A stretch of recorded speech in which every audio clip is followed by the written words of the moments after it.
Bonsoir. Alors, dans le cadre de l'enquête que nous sommes en train de faire sur les problèmes des mamans qui sont prises sous le rouleau compresseur du terrorisme d'État pour protéger le grand réseau pédophile, c'est un terme que je n'aime pas trop, est-ce que vous pourriez nous expliquer votre affaire et commencer par vous présenter, s'il vous plaît? Bonjour, je m'appelle Véronique Tizy, je suis la maman de 3 enfants que je n'ai pas vus depuis 8 ans. Parce que j'ai dénoncé en 2003 le viol de ma fille Laura par son père lui-même. Un an après, en fait, les enfants ont été restitués à leur père. Donc, moi j'ai déposé une plainte, elle a été classée sans suite en 15 jours. Ensuite, j'ai demandé moi-même une expertise psychiatrique de la famille. Et les conclusions du psychiatre ont été de dire que c'était moi qui étais malade, donc c'était moi qui avais besoin de soins, j'avais besoin d'être interné. Et les enfants ont été rendus au père. Donc je suis parti le 8 mars 2003, les enfants ont été rendus au père le 5 mars 2004. Alors, avant d'en arriver là, est-ce qu'à la base vous étiez déjà en conflit avec votre mari? Ou est-ce que c'est quelque chose qui s'est déclaré au milieu de votre mariage et qui est... C'est quelque chose qui s'est déclaré, sachant que, moi je l'ai dit quand j'ai déposé plainte, depuis la naissance de Laura, je le trouvais particulièrement bizarre. C'est-à-dire qu'il prenait sa fille sans la prendre, il y avait des choses qui se passaient. Et la naissance d'une fille, je ne sais pas pourquoi c'est la naissance d'une fille. Voilà. Donc, il était ou agressif, alors que moi c'était quelqu'un qui n'était jamais agressif. Et j'ai senti qu'il prenait sa fille, on avait l'impression que c'était pas sa fille. Enfin, moi je me suis dit, mais il y a quelque chose qui cloche, quoi. Et puis bon, il y a le boulot, on a rénové une maison, on était... Voilà. Sur un plan technique, le classement sans suite, il est intervenu combien de temps après votre plainte? 15 jours. 15 jours. Alors donc vous avez porté plainte auprès de quel J'ai été obligé de déposer plainte auprès de la gendarmerie de Chazelles-sur-Yon, puisque... Chazelles-sur-Yon, ça se trouve... Alors Chazelles-sur-Yon, ça se trouve dans la Loire, à combien? À 50 km de Saint-Étienne. Et ça dépend de quel TGI? Montbrison, à l'époque. Montbrison. Qui a été supprimé depuis. Ah. Voilà. J'ai voulu déposer plainte à Saint-Éon, on m'a dit que c'était pas le secteur de juridiction, donc j'y suis allé le lendemain déposer plainte à Chazelles-sur-Yon. Voilà. 15 jours plus tard, on vous annonce le classement sans suite. Est-ce que cela vous a été notifié ou est-ce que ça a été dit de façon verbale? Pas de façon verbale, un papier. Un papier. Classement sans suite, disant que le rapport d'expertise du docteur Fournel ne signalait aucune trace, aucune séquelle. Est-ce que les enfants ont été... Est-ce que, pour citer l'enfant, c'est Laura? C'est Laura, oui. Petite Laura. Est-ce qu'elle a été entendue par les enquêteurs dans le cadre de la procédure Mélanie? C'est-à-dire entendue dans un bureau adapté avec une caméra vidéo? Avec une caméra vidéo, non. Par contre, après l'expertise du docteur Fournel, on est allé à la PJJ d'Andrézieux. Ils ont vu Laura un petit quart d'heure. On m'a dit que c'était dans la procédure. Un petit quart d'heure? Un petit quart d'heure, ça a duré. Ouais, j'étais avec mon frère. Et ensuite, je l'ai reprise et moi j'étais persuadé que c'était fini parce que le docteur Fournel avait vu ce qu'il avait à voir. Donc il n'y a que cette audition chez les gendarmes qui ne s'est pas fait avec la procédure Mélanie et son petit quart d'heure chez la police judiciaire, plus cette expertise de ce docteur Fournel. Oui, et c'est là-dessus qu'ils se sont basés pour que le procureur donc de Montbrison s'est basé pour rendre... Procureur Émo de Montbrison s'est basé pour rendre un non-lieu. Exactement. Alors, là, vous aviez déposé une plainte directe de gendarmerie procureur. Oui. Est-ce que après, est-ce que votre avocat, j'imagine que vous avez un avocat, vous a indiqué votre recours qui est de faire une plainte avec constitution de partie civile auprès du doyen des juges d'instruction? Est-ce que vous avez fait ça? Parce que moi, la justice, je ne la connaissais pas. Vous étiez un avocat? J'avais un avocat. Comment s'appelle-t-il? Maître Dimier. Maître Dimier du barreau de Saint-Étienne. Maître Dimier du barreau de Saint-Étienne, donc, qui n'a pas indiqué à madame le recours très simple qui constituait. On m'a dit que c'était fini. Après le classement sans suite d'une plainte directe, ce qui arrive pratiquement à tous les coups dans ce cadre-là, eh bien la plainte avec constitution de partie civile auprès du doyen des juges d'instruction. Non, vous n'y avez pas eu droit, on ne vous a pas dit que ça existait. Ah, mais absolument pas. Continuez. Alors, du coup, On m'a dit que la seule chose à faire, c'était enclencher une procédure de divorce pour faute. Alors moi j'ai demandé... Quelle faute? Elle n'a pas été reconnue judiciairement. Qui vous avait donné ce conseil? Non, d'accord, toujours pas. Toujours le même? Ben oui. Rappelons son nom, j'ai déjà oublié. Maître Jean-Yves Dimier. Maître Jean-Yves Dimier. Très bien. Voilà. Qui exerce toujours à Saint-Étienne. Et vous avez continué cette... alors j'ai dit ok. Il exerce toujours à Saint-Étienne, Voilà. ça, pour savoir. Mais en fait, moi ce que je pensais, c'était pas divorce, c'est que ce qui allait me sauver, c'était une expertise psychiatrique de toute la famille. Donc j'ai demandé une expertise psychiatrique de moi, du père des enfants, mon ex-mari, et des 3 enfants. Chose qui a été faite par Madame Magdalena Gaget, femme du président du tribunal de Saint-Étienne de l'époque. Attendez, vous allez un peu vite pour moi. Vous avez demandé l'expertise psychiatrique de toute la famille. Oui, parce que je me suis dit, mais ils vont Là, s'apercevoir. vous les avez devancés, normalement, c'est eux qui Et ben c'est moi qui ai demandé, voilà.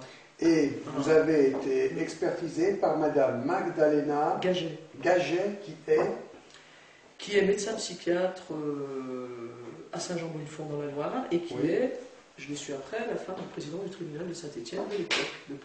Oui, ça. La femme du président du tribunal de Saint-Étienne. Oui. À qui on donne, soi-disant, toutes les d'accord. affaires qui sont un peu bizarres. Le résultat? Alors le résultat, au bout d'un an, un rapport d'expertise de... Parce qu'entre-temps, je change d'avocat, parce que mon avocat, je sens que c'est même pas la peine. Ah bon, pourquoi?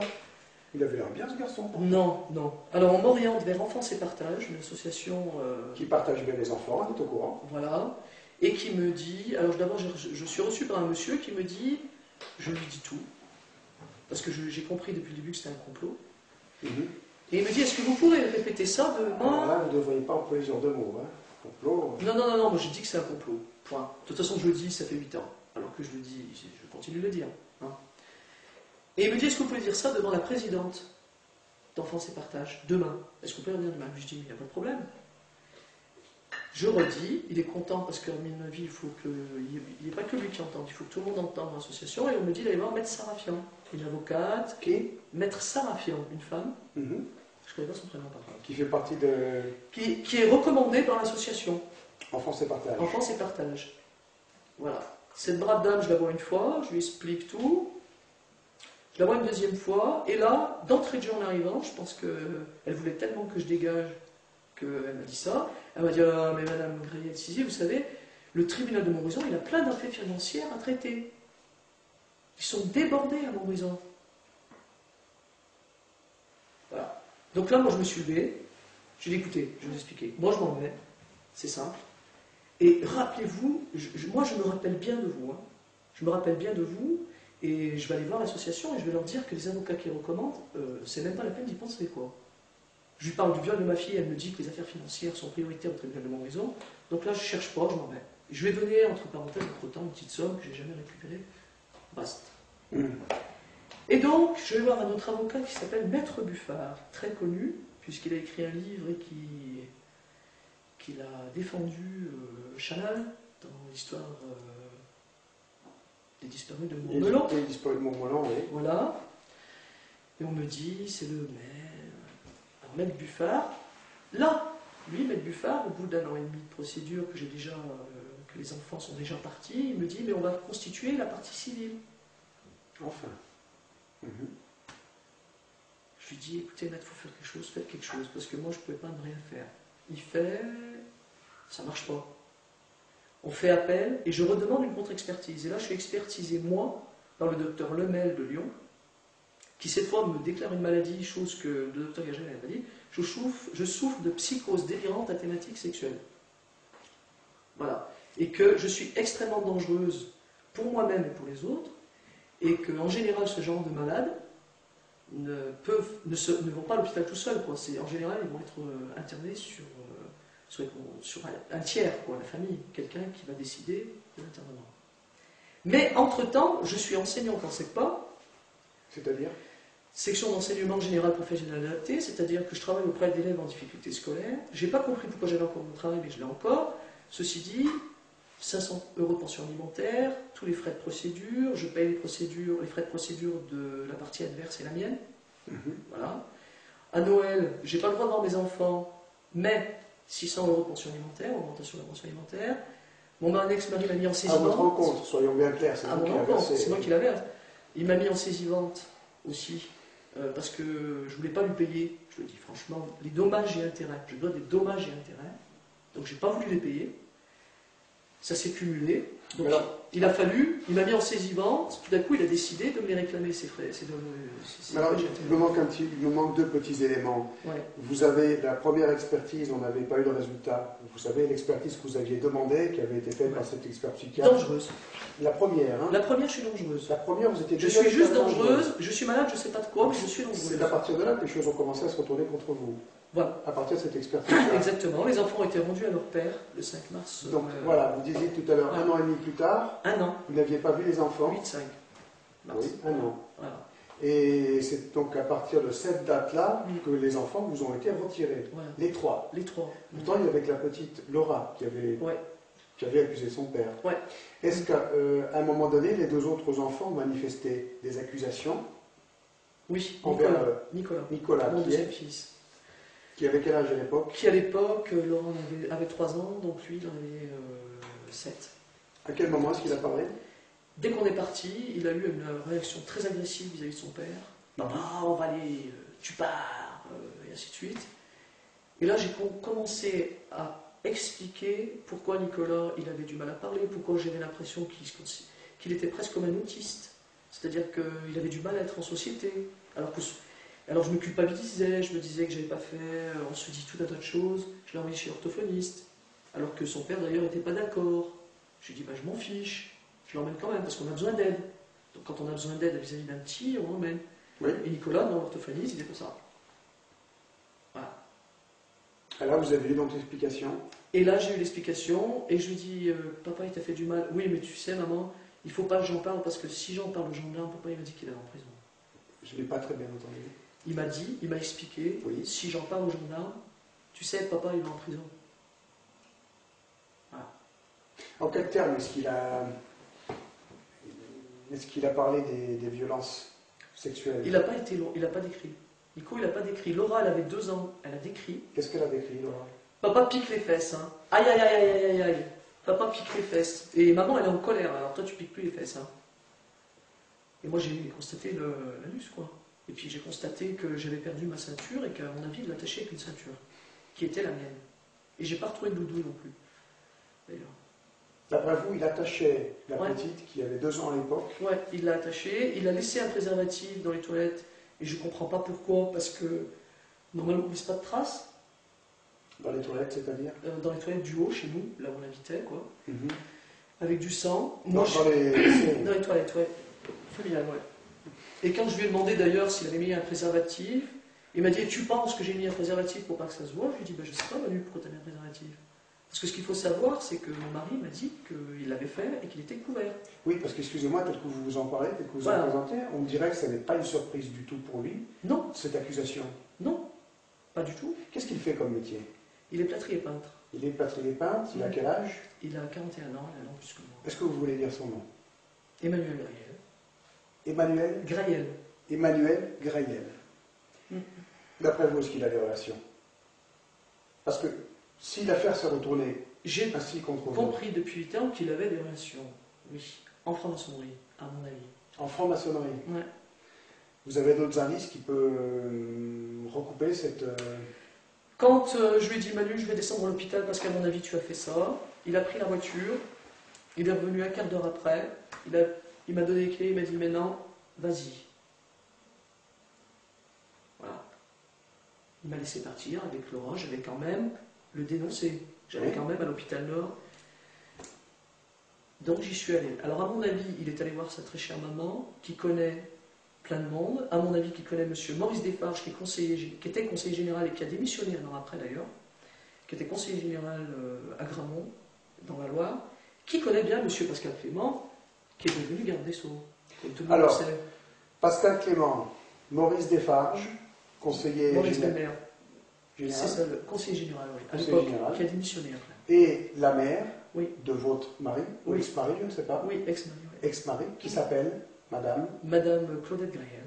Claudette née Joannin. Claudette Graël, née Joannin. Née Joannin. Et d'après vous, c'est ça, donc votre mari a donc le bras qui va jusqu'à... Oui. Alors lui, il a le bras qui va jusqu'à très loin. Moi, quand j'ai vu que Pascal Clément devenait garde des Sceaux, j'ai cru que qu'ils allaient finir par me faire l'intérieur, parce que j'ai dit, mais c'est pas possible quoi, que quelqu'un comme ça. Parce qu'il faut savoir quand même que j'étais conseiller municipal dans mon village, j'avais plein d'activités, et que depuis, je n'ai ni un coup de téléphone de personne. Isolement total. Vous avez fait le vide autour de vous. Même, ah oui. Du moment où vous avez commencé à vouloir protéger vos enfants. Terminé. À l'heure actuelle, vos enfants sont donc entre les mains depuis 8 ans, du prédateur. Je suis plus ou moins obligé de dire présumé quand même. Pardonnez-moi. Depuis 8 ans. Je n'ai pas vu mes enfants. Je suis extrêmement dangereuse pour eux. Oui, il y a 3 enfants sur la terre. Vous l'avez bien compris, vous avez mais pas pour les autres, parce que je travaille, parce que je soigne des enfants, parce que je suis en contact avec. Ah oui, vous êtes très dangereuse pour vos 3 enfants. Mais pas pour mes élèves. Comment vous expliquez ça?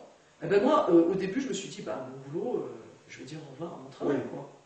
Et il se trouve que je travaille encore. Et que j'ai des très bons rapports d'inspection. Le dernier date de février. J'en ai eu un en 2004.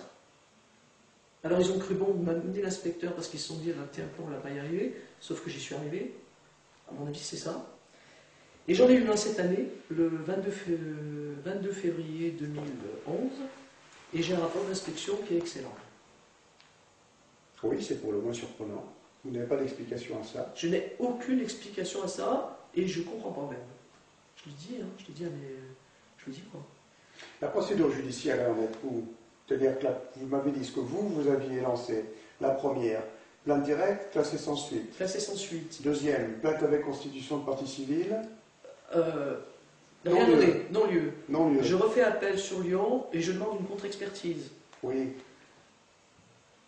Pareil. Même conclusion, puisque là on trouve en plus une maladie. Psychose, délirante, à thématique sexuelle. D'accord. Voilà. Et je refais appel de cette décision, j'ai fait appel 4 fois, et c'est pas la peine, quoi. Est-ce qu'à un moment donné, vous avez tenté de garder les enfants pour les préserver, donc refusé de les rendre à votre mari ou ex-mari? Oui, parce qu'en novembre 2003, Laura rentre, parce qu'il a eu la garde pendant l'année qui s'est écoulée, là, il a eu un week-end sur 2. Et en novembre, Laura revient, elle me dit ah, papa lèche mon zizi avec sa langue. Donc ça recommence, quoi. Donc je redépose plainte, et là, je ne donne plus les enfants. C'est-à-dire que pendant les vacances de Noël, je vais dans un gîte, je m'en vais du quartier du Soleil, je m'en vais de Saint-Étienne, et je dis explicitement à la police que je ne donne plus les enfants à leur père. Mais j'ai toujours pas reçu le rapport psychiatrique. Parce qu'ils ont mis 1 an. Mais là, il y avait une enquête en cours. Il y avait une enquête en cours, il y avait tout ça. Donc, bon, voilà, le gendarme, je dis, dites-lui de faire une main courante, il n'y a pas de problème. Mais moi, donc de novembre au 5 mars 2004, je ne les ai pas donnés. Mais moi, le problème, c'est que là, j'étais épuisé. Voilà. De toute façon, à ce moment-là, enquête en cours, vous aviez déposé plainte, vous attendiez pour la deuxième plainte, pour le deuxième incident. Voilà. Vous attendiez la réponse judiciaire. Oui, mais alors... Vous savez, vous étiez parfaitement en droit et que même c'était votre devoir, sur un plan juridique, de garder vos enfants. Bon, alors c'est ce que j'ai fait. C'est conforme au Code de procédure pénale et aux conventions de New York qui ont été ratifiées par la France en 90 et qui prévoit que dans ce cas-là, l'adulte responsable mette tout en œuvre, le temps de l'enquête en l'occurrence, pour protéger l'enfant. C'est ce que vous avez fait. C'est ce que j'ai fait. Vous n'êtes absolument pas sous le coup de la loi. D'accord. Est-ce que vous avez été poursuivi pour non-présentation d'enfant? Non. Non. Alors, Laura, il faut savoir que Laura, elle a revu le docteur Fourmel, ce fameux médecin, mais elle a vu aussi le docteur Berger. Docteur Berger de Saint-Étienne, qui écrit des bouquins depuis très longtemps sur la pédopsychiatrie, sur les enfants. Il travaille au service de Bellevue. Il est même chef de service de l'hôpital du jour de Bellevue, à Saint-Étienne. Et il voit Laura, Laura lui explique. Maman, elle est en colère et note rien. C'est-à-dire que Laura, elle voit Fournel, elle voit Berger, les deux ne notent rien. Et 4 mois après, je me retrouve chez François Russell, on m'envoie un papier, expert nommé auprès des tribunaux, docteur François Russell. 4 mois après. Alors moi, je n'ai pas entraîné ma fille pendant 4 mois à répéter tout ça. Donc moi, j'ai amené Laura, et voilà. Parce qu'on n'a pas forcément envie de remuer tout le temps chez l'enfant, au contraire. On a plutôt envie qu'il joue, et et qui, pas qu'il oublie, mais voilà, qui continue de vivre, quoi. Qu'est-ce qu'il y a comme pièce dans le dossier? Votre dossier, qu'est-ce qu'il y a dedans? Alors mon dossier, pour y avoir accès, c'est très compliqué. Ah, vous n'avez pas accès à votre dossier? Non, j'ai pas accès à mon dossier. Je sais rien de ce qui s'est passé depuis. Alors, je sais que quand j'ai changé d'avocat, parce qu'il a fallu que je change d'avocat en 2008, puisque Maître Buffard est devenu l'avocat du docteur Fournel, qui a été menotté, qui a été pris dans son cabinet, menotté, et qui depuis est mis en examen pour détention de cassettes pédopornographiques. Le docteur Fournel? Joanne Fournel. Joanne Fournel. Ouais. Personne n'en a entendu parler dans la presse. Et vous aviez eu affaire à ce docteur C'est le premier expert que Laura a vu en 2003. Et qui a vu, j'en suis sûr, parce qu'il n'y avait pas besoin d'être expert pour voir. Voilà.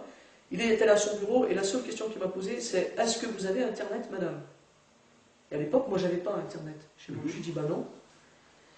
Et puis je m'en foutais, parce que moi, ce qui m'intéressait, c'est de prendre Laura et de m'en aller, parce que je pensais que c'était fini. Oui. Voilà, sauf que c'était pas fini. Donc ce médecin expert auprès des tribunaux depuis 2008 donc a été arrêté. Je vais voir mon avocat, Maître Buffard, pour lui dire eh ben, on va relancer l'affaire. Sauf que Maître Buffard est l'avocat du docteur Fournel. Donc oui, c'est le vôtre avant. Ah non. Il est d'abord l'avocat de Fournel. Donc on ne peut pas être avocat de docteur Fournel et Madame Tizi, parce que Maître Buffard, ça faisait 4 mois, ça faisait 4 ans, pas 4 mois, que je lui disais que ce docteur-là était un pourri. D'accord, mais j'avais cru comprendre que ça avait été votre avocat à vous avant d'être celui du docteur Fournel. C'était le mien avant, bien sûr. Oui, mais il y a quelque chose que je n'arrive pas à comprendre. Ah bah il m'a laissé tomber, hein. C'est simple. Ah, ok, donc c'est totalement... C'est simple.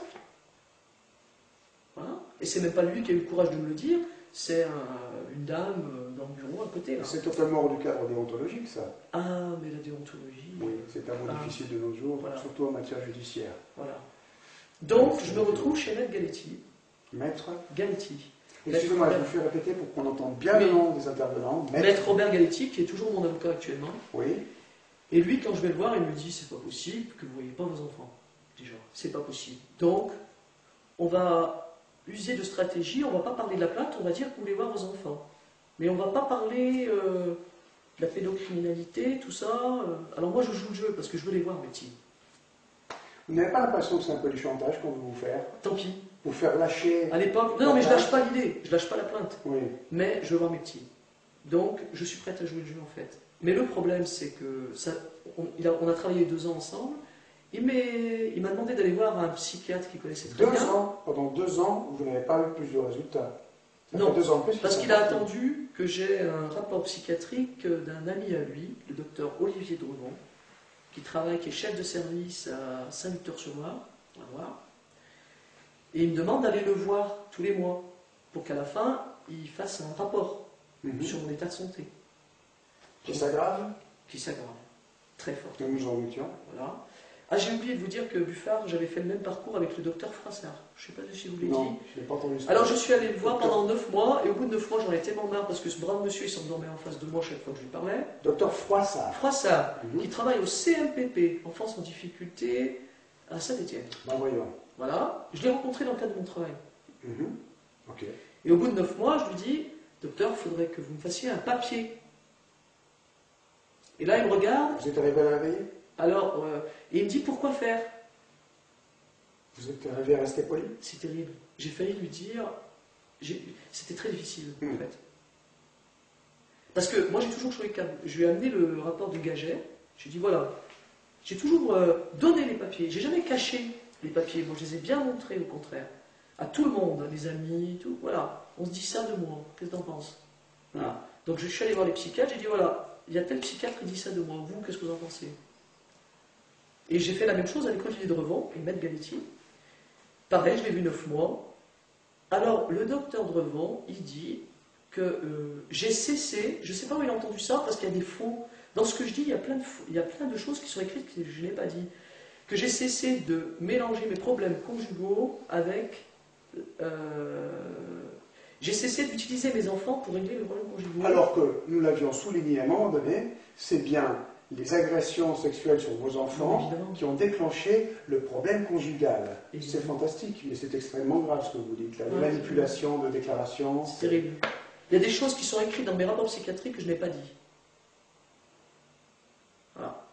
3 phrases assassines, il a écrit Olivier de Remond. Ça, oh, elle est sûrement apte, Madame Tizy est sûrement apte à rencontrer ses enfants, mais c'est quand même un peu dangereux, donc il vaut mieux que ce soit médiatisé. Dangereux pour les enfants. Dangereux pour les enfants, oui, bien sûr. Voilà. Je retourne au tribunal, donc et je reçois le 25 novembre 2010, c'est il y a 6 mois.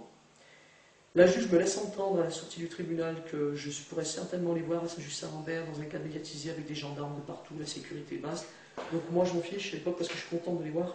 Voilà, c'est ça qui m'intéresse. Sauf que non, c'est pas possible parce que je ne me suis pas encore fait soigner. Aïe. Donc vous allez faire un petit séjour de quelques mois minimum en asile et on pourra en reparler, c'est ça? Exactement. Voilà, c'est ça. Est-ce que vous croyez que ça fait 8 ans que vous n'avez pas vu vos enfants? Par contre, contact téléphonique. Ah, tout de même, contact Pendant 8 téléphonique. ans, avec Laura, avec Nico, pas avec Benoît, parce que mon fils aîné depuis a refusé de me parler. Quel âge il a aujourd'hui? Alors aujourd'hui, il a 18 ans. Il a 18 ans et maintenant il refuse de vous parler. Il refuse, il a refusé jusqu'à ses 18 ans de me parler, et je dirais même qu'il est agressif envers moi. Quoi. Et lui, est-ce qu'il était concerné par les problèmes d'agression sexuelle et de Non, par contre, il a vu. Ça, j'en suis sûr. Et qu'à partir du moment où lui, il a vu sur Nicolas avant moi, je pense qu'il a été mis, il a vu avant moi, à mon avis, on l'a bien manipulé dans le bon sens. Le père, évidemment. Ouais, avec la belle famille. Nicolas, c'est le deuxième. Oui. Il a quel âge aujourd'hui? Alors aujourd'hui, il a 14 ans. Et la petite Laura? 10 ans. Est-ce que vous croyez qu'ils font encore l'objet de violences sexuelles? Non. Vous ne croyez pas? Non, je peux me tromper, mais je pense pas, parce que quand je les ai appelés, comme je les appelais tous les 2 jours, Laura, qui est une petite, qui est très bavarde, quoi. À 2 ans, elle parlait déjà, donc elle m'explique. Par contre, en 2008, l'été 2008, au mois de mai déjà, 2008, Laura me dit, ils n'ont jamais cherché à m'inquiéter, les enfants, comme pour me protéger, quoi. Et moi, c'était pareil, chaque fois que je les appelais, c'est que j'allais bien. Parce que c'est pas la peine d'appeler ses enfants si on va mal. Puis elle me dit, Benoît, il a mal à la tête, maman, tu sais. Et si elle me dit ça, je sais que c'est pas par hasard. Parce que c'est la première fois qu'elle me dit, je m'inquiète. Ah, d'accord. Alors je l'appelle, ça, mais Benoît ne veut pas me parler, donc c'est un peu compliqué. Et j'apprends, c'était 2 jours après le brevet des collèges qu'il a passé, parce qu'il était en 3e à cette époque-là, en 2008. Là, il a passé le bac. Et j'appelle un mardi soir, je me souviens, c'était un mardi soir, et j'appelle Laura, et elle me dit, je lui dis, ça va, oui, elle était en train de faire un dessin, un sapin de Noël pour Benoît qui était à l'hôpital. Donc il a fait 1 mois d'hospitalisation en réanimation. J'ai pas eu l'autorisation de le voir. Et puis je pense que vu les symptômes vis-à-vis de la tête qu'il avait, je pense que c'était pas le moment de créer des émotions. Par contre, je suis allé le voir matin, après-midi à l'hôpital Nord, il a fait 1 mois de réanimation. Il avait une poche qui compressait son cervelet. Donc ils ont été obligés de la vider, en 2 fois. Il a perdu 10 kilos et après il a fait 1 mois de rééducation à Bellevue. Voilà. L'été 2008. Et j'étais très contente quand j'ai su qu'il allait en prendre la seconde. Et que, voilà, quoi. Oui, il malgré tout, donc il a réussi à passer son bac. Ouais. Parce qu'en fait, c'est un gamin qui marche bien, quoi. Il n'a jamais eu besoin de moi, même si je suis astite, il n'a jamais eu besoin de moi. C'est un gamin qui est curieux et qui avance, quoi. Vous pensez que vous allez revoir bientôt vos enfants? Oui, parce que ce que j'attends d'eux, je ne sais pas s'ils écouteront ce que je dis, mais ce que j'attends d'eux, moi ça fait 8 ans que je me bats, donc ce que j'attends c'est qu'ils viennent me voir. Voilà. Parce que j'ai vraiment envie de les voir, quoi. Et que je suis là. Voilà. Même s'ils m'engueulent, enfin je ne sais pas comment expliquer. Je suis là, même si c'est pour crier leur colère, ou pour peu importe, quoi. Moi je suis là et je les défendrai jusqu'à la fin, quoi. Ouais, c'est simple. Hein. Revenons à votre ex-mari, pardon, Emmanuel Griel. Ça faisait combien de temps que vous étiez en couple avec lui? 10 ans. 10 ans. On est originaire du même patelin, donc on se connaît depuis qu'on est tout petit, en fait. Alors dites-moi, ils sont épris à vos 2 enfants, les 2 derniers, mais vous n'avez jamais remarqué pendant ces 10 ans, vous n'avez jamais eu... de signaux d'alerte sur sa déviance? Eh ben, je me suis inquiété pour Nico, mais je n'ai pas été chercher que ça pouvait être ça. Nico qui s'enfermait, alors j'en parlais autour de moi, je disais à une copine Elia, je disais, je comprends pas, Nico, je sais pas, il est un peu petit, j'en ai parlé à l'Institut. Je dis, vous savez, vous connaissez Benoît? Elle me dit oui, parce qu'elle a vu Benoît. Je dis, Nico, il est enfermé, donc je suis contente qu'il est à l'école, parce que ça... voilà, il me semble qu'il y a quelque chose qui cloche, quoi. Il a vu le médecin de PMI dans le cadre scolaire, elle n'a rien remarqué non plus. Et j'ai quand même décidé d'emmener chez l'orthophoniste. Et chez l'orthophoniste, c'était presque un sketch, parce qu'il faisait... Ouais. Mais Emmanuel, moi, Voilà. ma question n'est peut-être pas assez précise. Pardon. Vous n'avez pas, à un moment donné, eu un doute sur son comportement? Je veux dire, il n'y a pas des fréquentations qui vous ont paru douteuses, des habitudes, Les gens qui fréquentent, c'est des gens du théâtre, moi je les fréquentais aussi, quoi. Enfin, chez nous, il y avait des gens qui venaient, voilà. Jamais, jamais, jamais. C'est quelqu'un qui n'a jamais frappé ses enfants. Je vais vous dire pire, je pensais que c'était un excellent père. C'est quelqu'un qui n'ose jamais la voix. Je n'ai jamais entendu crier. Mais dites-moi, ce ne serait pas comme si, dès la naissance de ses enfants, quelque chose en lui se serait réveillé? Pour Laura? J'en suis sûr. Je ne sais pas pourquoi. Ça aurait déclenché quelque chose, un peu comme une double personnalité qui se réveille? Oui, quelque chose qu'on l'on cache et qui n'arrive plus à cacher. Parce que, voilà, moi ce que je pense réellement, et je lui l'ai dit, donc il s'en rappelle, hein, ce que je pense réellement, c'est qu'en fait c'est quelqu'un qui a été abusé depuis tout petit. Ah, c'est intéressant ça. Voilà. Il a été abusé depuis tout petit, et que les gens qui le couvrent, ce sont les mêmes gens qui ont abusé de lui. J'ai aucune preuve de ce que je dis, mais vu comment il a réagi quand je lui ai dit, Manu, mais toi quand tu étais petit, toi, ah mais attends, mais j'ai compris, ta tendre enfance, tout ça, voilà. Vous pouvez nous expliquer un peu plus? C'est-à-dire que la seule chose qu'il était capable de dire, c'est que tout allait bien. Donc c'est bizarre, quelqu'un qui dit que tout allait bien. Pas de détails sur son enfance? Pas de détails. Le seul détail que j'ai eu, c'est qu'à 8 ans, il était hospitalisé, 2 jours, et que soi-disant, c'était pour une méningite. En fait, le détail que j'ai eu, c'était... des coups, il est passé dans la rotative, il était passé dans les matériels agricoles. Comment ça? Ouais. 2 clavicules, il a 2 clavicules de fracture. Une au ski et une à cause du matériel agricole. Une cicatrice dans la tête, une cicatrice sur la cuisse. Et là, j'ai compris. Et il a compris que j'ai compris. D'après vous, qu'est-ce que ce serait que ces cicatrices? Si ça n'était pas la version avancée. Moi, je me dis que quelqu'un qui a l'idée de prendre une ceinture, d'attacher sa fille, hein, de 2 ans. De 2 ans. De la violer, c'est quelqu'un à qui on l'a fait. Voilà. C'est-à-dire que j'estime que quelqu'un n'arrive pas à ce stade, comme ça, voilà, c'est pas possible. Donc d'après vous, nous sommes dans le cadre, un cadre qui nous intéresse beaucoup, de victimes devenues bourreaux. Très clairement. Mais alors ça pue le réseau, excusez-moi. En plus, j'en suis sûr. Vous parlez des relations qui le couvrent à l'heure actuelle et qui auraient été le milieu dont il aurait été victime. Oui. Mais là, vous me parlez, excusez-moi, ça n'engage que moi, mais vous parlez de sa maman? Oui, de sa maman, j'en suis sûr, parce que moi je lui ai dit lâche ta mère, parce que la mère, elle est pratiquement amoureuse en symbiose avec son fils. Ah. Son père que j'aimais beaucoup, hein, je me permets de le dire, parce que c'est quelqu'un qui m'appréciait, il m'a dit sur son lit de mort, Véro, toi je t'aime bien, il a demandé à Manu de l'excuser, Manu ne l'a pas excusé. Tiens, il avait quelque chose à se faire pardonner de ses graves. Voilà, je pense. Et deuxièmement, quand je suis parti de chez moi et que je lui ai dit, je pense, ça y est, j'ai compris, fais la liste des gens qui t'ont abusé, parce qu'à mon avis, c'est les mêmes gens qui te couvrent aujourd'hui, et c'est pas toi qui cherches à couvrir, c'est eux. Oui. Voilà. Oui, comment il a réagi? Voilà. Donc là, il sort de je suis couvert. Là, il s'enferme, il devient tout petit. Et là, en plus, il a sa fille qui la regarde et qui lui dit papa pique plus, hein, parce que maman elle est en colère. Sa fille elle est sur une balançoire, hein, et lui il est au pied de la balançoire. Il est rouge et il est comme ça. Mais c'est très intéressant parce qu'au début, vous aviez porté plainte contre lui, il crânait. Voilà. Il vous disait avec la clé de la voiture, mais vas-y donc, je suis couvert. Voilà. Et quand vous allez un peu plus loin, vous approfondissez la question de ceux qui le couvrent, c'est-à-dire ceux qui, en fin de compte, l'auraient abusé, auraient fait de lui un monstre. C'est une théorie intéressante. Il se transforme. Complètement. En et là, il devient un fœtus. Oui, ok. Il se met en position de fœtus. Il devient tout rouge et il devient en position de fœtus. Et là, je me rends compte qu'il est vraiment malade, quoi. Et qu'il y a vraiment... Voilà. C'est une piste très, très intéressante. Ah non, mais moi, j'en suis sûr, et j'en suis tellement sûr que je pense que lui-même est en danger. Parce que je pense que ces gens-là n'ont aucun scrupule. Oui, bah, de toute façon, Voilà. ce que nous avons en termes, Les enfants sont...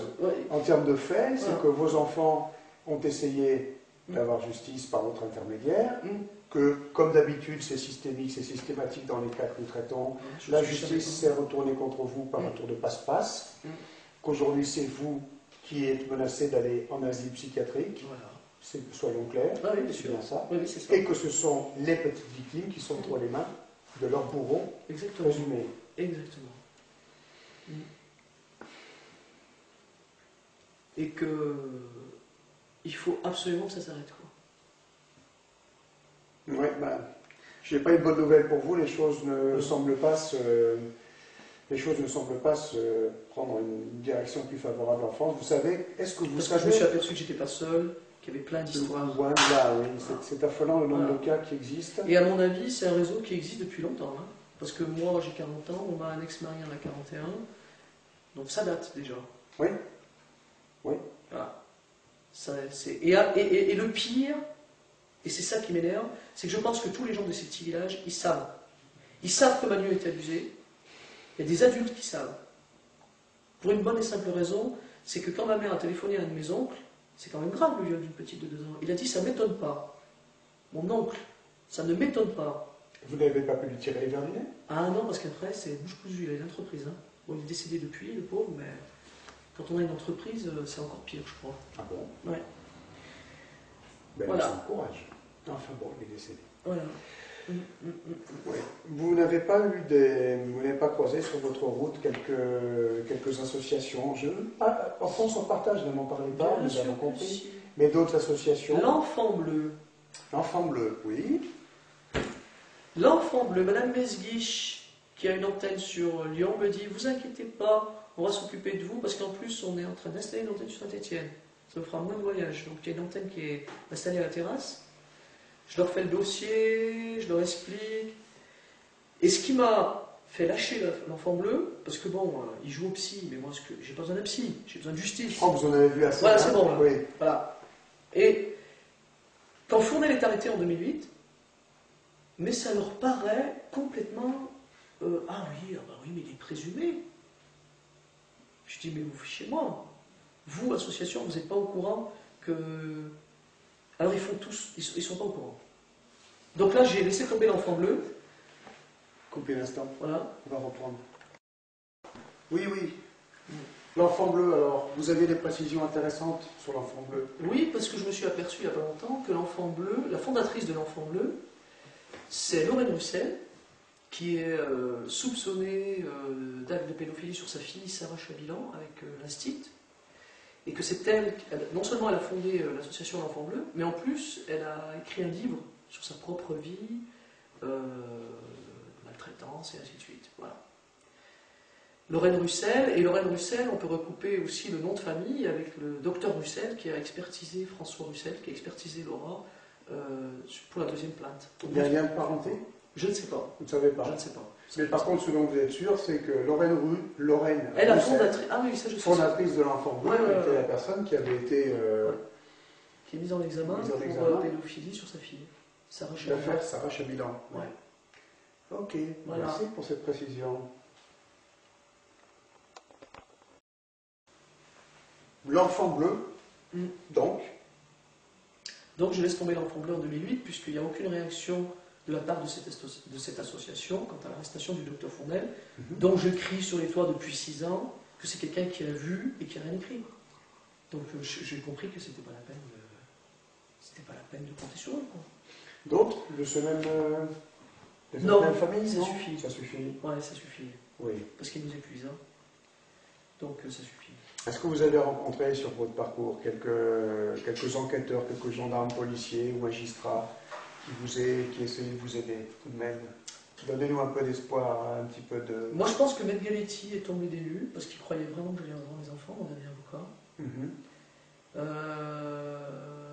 Il pensait aussi vraiment, j'ai demandé un étalement pour la saisie vente, pour les dommages et intérêts qu'il m'a réclamé là, il y a 1 an. Il pensait qu'on allait m'étaler, sauf que non seulement on ne m'a pas étalé, mais il m'a demandé 500 € de défraiement et j'ai dû payer cash, sinon j'étais saisi des meubles. Ouais, mais pourquoi c'est pas cet avocat-là qui vous a dit qu'il valait mieux que vous calmiez un peu la plainte dans l'espoir de revoir vos enfants? Voilà, mais lui il est tombé des nues, lui il n'a pas compris, Oui. à mon avis. Et comme j'ai plus d'argent, je veux dire, je crois que c'est foutu, quoi. On muselle, même, je pense que même quelqu'un d'honnête, à la base, on va le rattraper, on va le museler, on va lui dire, il faut te taire. Ouais. J'en suis sûr. Je pense que, je ne sais pas quelle menace il peut y avoir sur les gens. Bon, ma famille m'a lâché, je ne sais pas si c'est par intérêt, par menace, par quoi que ce soit, ou parce qu'ils savent des choses sur ma famille et qu'il y a des choses qui peuvent mettre en danger leur propre famille à eux. Je ne sais pas, mais en tous les cas, je vois personne. Et tout le monde attend que je sois interné. Ah ouais, mais donc c'est joyeux. Voilà. Je voulais vous poser tout à l'heure cette question. Vous savez que depuis le 1er août de cette année a été jugé quelque chose d'extraordinaire, donc pendant que la majorité des Français étaient en vacances, vous pouvez être interné comme ça. Je simplifie. Nous produirons un exemplaire de cette loi pour les gens qui sont intéressés. Je crois que tout le monde est intéressé par ça. Est-ce que vous savez qu'aujourd'hui, l'épée de Damoclès que vous avez au-dessus de la tête, oui, c'est à la rentrée un internement d'office? Oui. Vous n'aviez même pas besoin d'avoir été expertisé pour ça. Donc avec en plus l'expertise dont vous avez fait l'objet, c'est le gros risque que vous avez. Je sais, ils ont tous les papiers, ils ont tout ce qu'il faut. Qu'est-ce que vous en pensez de cette situation-là? Est-ce que vous avez peur? Non, j'ai pas peur. Non. J'ai pas peur. S'ils m'internent, ils m'internent. Qu'est-ce que vous voulez que je vous dise? Moi, ce qui me fait peur, c'est ce que je vois sur les réseaux pédocriminels. Il n'y a rien de tel qui me fait peur. Il n'y a pas plus. Je crois que c'est pire que l'internement. Ce que je vois sur les réseaux pédocriminels, ce que j'ai compris du réseau pédocriminel, ce que j'ai entendu de Laura qui répète sans cesse les mêmes choses, et qu'à bout d'un moment on se ferme les oreilles parce que c'est abominable d'entendre, ça me fait peur. Ouais. Ouais. Mais l'internement ne me fait pas peur. Je dois faire ma rentrée des classes comme tout le monde, on verra bien, quoi. En plus dans un IME. Voilà. Non, bon. C'est pas possible de laisser. C'est pas possible de laisser faire ça de toute façon. Revenons un petit peu pour finir à cette histoire de réseau, parce que bon, c'est là-dessus qu'on travaille en ce moment. On procède par étapes, on ne va pas encore sortir tout ce qu'on a pour des témoignages à l'heure actuelle. Mais j'aimerais bien qu'on reparle de ces deux noms que vous avez cités tout à l'heure. Donc on arrive jusqu'à Pascal Clément, en passant par Maurice Desfarges. Maurice Desfarges. Qui était conseiller général à l'époque et qui ne l'est plus, qu'à démissionné en 2004, très vite. Oui. Et puis il y a un truc étrange aussi dans ce réseau, c'est que chaque fois que je vois quelqu'un, il a une promotion. Ah. C'est bien. Le gendarme, des gens honnêtes, le gendarme à qui j'ai posé plainte à la gendarmerie de Chazelle, dès que j'ai parlé, dès qu'il m'a vu, il m'a dit: attendez madame, je vais appeler le procureur et après vous continuerez, parce que c'est grave ce que vous me dites. J'étais très content de tomber sur lui parce que quelqu'un à l'écoute. Et puis, je ne sais plus, 8 jours après, je le rappelle parce que il me dit: ah là, ben en fait, madame Gaëlle Sisi, je ne m'occupe plus de votre affaire, j'ai eu l'invitation enfin que je demande depuis 6 ans. Il a eu ce qu'il voulait. Le docteur Olivier Drevant, si on tape docteur Olivier Drevant, depuis 2011, il a des fonds qu'on lui a attribués pour soutenir son projet en hôpital psychiatrique. Tous ces gens ont des promotions. Tous. Oui, mais alors... C'est très bien que je passe chez eux parce que en fait. La nomination de Pascal Clément, ça ne saurait pas un petit rapport? Mais voilà. En quelle année il a été Eh ben, je crois pas me tromper en disant 2004-2005. 2005. Ça s'est passé peu de temps après. Vous aviez porté plainte déjà en 2003. Oui. J'avoue que je ne sais pas à quel instant j'ai vu que... je ne sais pas. Mais selon vous, il pourrait y avoir des corrélations. En tout cas, c'est vrai qu'il y a des hasards qui sont... Non, mais il y a des hasards qui ne sont pas des hasards. Hein. C'est bon, j'ai compris. Hein. Ouais. Il y a des hasards qui ne sont pas des hasards quand votre voiture est en panne tous les mois aussi. Hein. Ah, des menaces, des pressions, des choses comme ça. Est-ce que vous ça, c'est pas avez tout à fait un hasard. Non, pas verbal. Pas direct. Pas direct. Voilà. Parce que, en fait, c'est des gens, ils ne sont pas directs du tout. Tout est sournois, tout est... Vous avez une voiture neuve, la jeune qui pète, le turbo, vous manquez, vous tuez. Voilà, vous avez un coup de couteau dans votre pneu, vous partez du boulot, tout à coup, vous êtes à 40 parce qu'il éclate. Voilà. Et je ne suis pas parano, quoi. Enfin, je veux dire... Puis il y a plein de gens qui pensent que je ne suis pas parano, effectivement, quand même. Oui, bah écoutez, moi qui suis totalement parano, je trouve quand même que vous n'avez pas l'air de faire partie de ma famille. Est-ce que vous voyez quelque chose à traiter? D'autres questions? des questions qu'on pourrait soulever, tant qu'on y est. Bon, de toute façon, on fait le coupure montage, il n'y a pas de souci. Avant qu'on... Sur la non-possibilité de voir les enfants. Oui. Non, mais j'ai insisté. Attends, j'arrive pas de le dire. C'est terrible, quoi. Je peux voir tous les enfants de la Terre, sauf les 3 miens. Le mot de la fin, le mot de la fin, c'est ça. Ouais, Hein? voilà, le mot de la fin, c'est ça, ouais. Et Vous, alors, le mot de la en fin. fait, j'ai l'impression qu'il maintenait ma vie dans l'absurde, parce que ça s'appelle vivre dans l'absurde, ça. Vous n'avez pas le droit de voir vos 3 enfants, mais vous vous occupez des autres. Pour que je tourne la boule. Je crois que c'est une vraie stratégie, à mon avis. Voilà. C'est une vraie stratégie. Ou alors, on vous fait croire que vous allez avoir quelque chose, paf, Oui. le coup près il tombe. Mhm. Pour que, voilà, ça me casse bien. On vous maintient dans l'espoir, en fait, en permanence. Voilà, d'avoir c'est vos ça. enfants. Mais la grande différence, c'est que mes enfants ont grandi. Mhm. Donc, c'est quand même pas pareil que quand ils ont 3 ans, quand ils en ont 10, que quand ils en ont 10 et 18. Hein. C'est pas pareil. Et que je compte sur eux, quoi. Je compte sur eux pour témoigner. Et je compte sur eux pour témoigner à la fois pour leur père, je me dis haut et fort, et pour eux. Et pour tous les autres enfants. Excusez-moi, je n'ai pas compris. Vous n'avez pas dit contre leur père, mais pour leur Non, père. pour leur père, parce que leur père a été abusé. C'est-à-dire que je veux que mes enfants comprennent Oui. que leur père n'a pas fait ça par hasard. Vous êtes vraiment persuadé. Ah, mais de moi ça. j'en suis sûr. J'en suis sûr. Voilà. Ça n'empêche pas que c'est un malade, ça n'empêche pas que c'est quelqu'un qui doit payer, ça n'empêche pas qu'on ne laisse pas un criminel vivre Oui. comme ça, en toute liberté. Mais je pense que c'est important qu'ils sachent que ce réseau doit tomber parce que sinon ça va continuer. Et que ça se transmet, en fait. Où est-ce qu'il réside? Il réside à Fontanay, à la Courneuve de Fontanay. Fontanay. Fontanay, c'est un petit village à côté. Vous pourriez me donner ses coordonnées. Je pense qu'il serait intéressant d'aller lui faire une petite prise d'interview. Qu'en dites-vous à l'occasion? Ah bah, Hein? je vous en prie. Oui. Vous n'y voyez pas d'objection? Aucune objection. Bon, écoutez, je pense que c'est une étape que nous ferons. Je vous remercie beaucoup pour votre, Non, c'est moi qui vous remercie. votre témoignage, C'est moi qui vous remercie de votre courage de face nous à ce... soutenir. Face à ce Voilà. Je ne sais pas comment décrire ce... Parce que ça s'appelle l'enfer, hein, quand même. Oui. Les enfants vivent l'enfer, et tous ceux qui essayent de faire quelque chose pour eux vivent l'enfer.